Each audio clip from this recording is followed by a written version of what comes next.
Great conversation. You had it. This is Sam Alipour. He had it with Myles Garrett, the projected #1 overall pick in the NFL draft.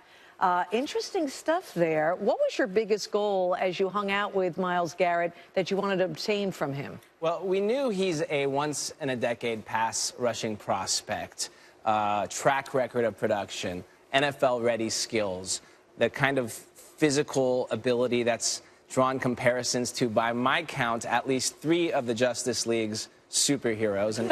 And one coordinator called him the Wolverine for you Marvel fans out there. Oh, love it. But we knew all that.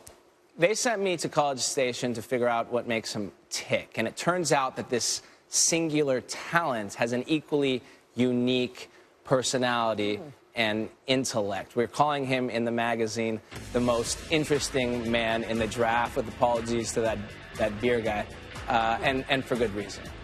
So of all those things you just talked about regarding Myles Garrett and his personality, what was the most surprising thing you learned about him after meeting him? In a nutshell, he is one of the most thoughtful, most empathetic, and intellectually curious people you'll meet of any age. Was he asking you questions? If you're intellectually curious, you'd think he would reverse it. Absolutely. I felt like I was being grilled half the time. I'm serious. I mean, we're talking about a student athlete who, outside of school, studies paleontology in hopes of one day unearthing a dinosaur species that can better inform our understanding of the planet and our past. I mean, this is the way he thinks. We're talking about a 6'4", 272-pound man-eater who is also a romantic, a voracious reader and writer of poetry, and he hopes to put out his own book of poems one day, possibly while he's still playing. And he is the one millennial whose favorite band is Journey. Oh. That Journey. Yeah. And with Steve Perry, I hope, is the lead singer. The singer. Steve Perry version. No offense. And he is his favorite music genre, for lack of a better term, is love songs.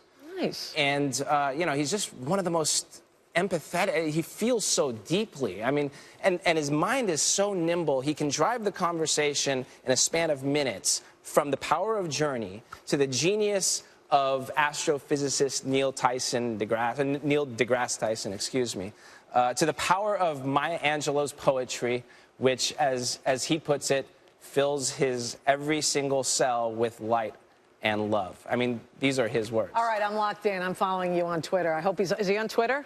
He's not. Another fascinating thing about him, he's an old soul, man. He doesn't do social media. Bravo to you, Myles Garrett. Much more, Sam, on your conversation with him. More fascinating stuff coming up at 11:20 Eastern Time. Thanks, Sam. Thank you. Wow, Sam, that was great stuff. I liked him before. I like him even more now. Let's talk more about Myles.